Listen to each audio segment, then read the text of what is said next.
ignore their basic democratic rights and responsibilities.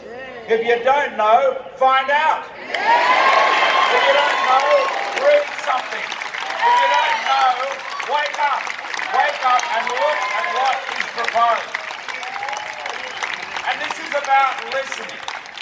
I mean, recognition is, well, you could say it's 230 years overdue, but I tell you, it is certainly over 123 years overdue. It should have been in our Constitution when it was written, but it was a different era.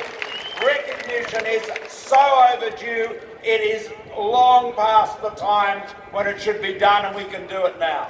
And the voice is about listening. It's about listening and it's about respect. Friends, its time has come. Please, don't pay attention to the polls. Don't pay attention to the front page of newspapers today. The way to make history happen is to turn up and to vote yes. Thank you.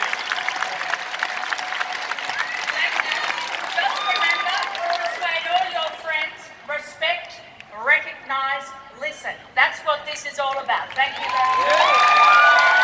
Thank you. Now, so I'm going to introduce some great Australian leaders, and they are Kylie Kwong, a great Australian cook and chef, Auntie Beryl, also a fabulous cook, I might add, and a Gumlaroy elder and educator. The Reverend Bill Cruz,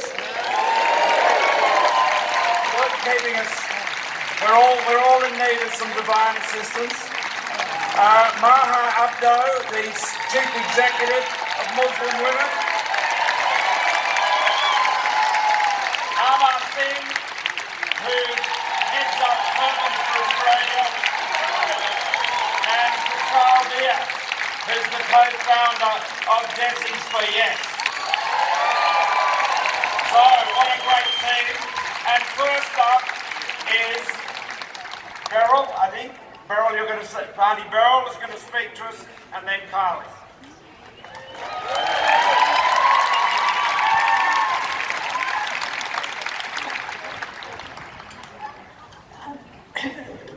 Good afternoon or good morning, everybody, whatever it may be. I'm Auntie Beryl Van Oplu.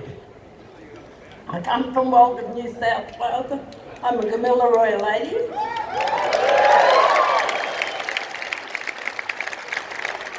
But first of all, I would like to acknowledge the traditional owners of the land that we are on today, the Darugit people of the Eora Nation, and say a very warm welcome to you all today for coming here on behalf of me and my crew in Redfern.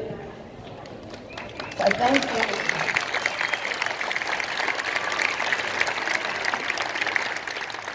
I grew up with an extended family in Walgett, New South Wales. My mum passed when I was 12 years of age.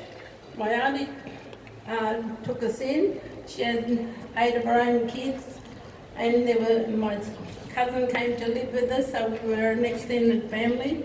We all grew up in the one house in a tin shack on the Nemo River in Walgett. No electricity, no modern cons like we have today, but we were loved, we were healthy, we lived off the land, and the only time I ever went to a doctor was when I was having my first baby at the age of 21.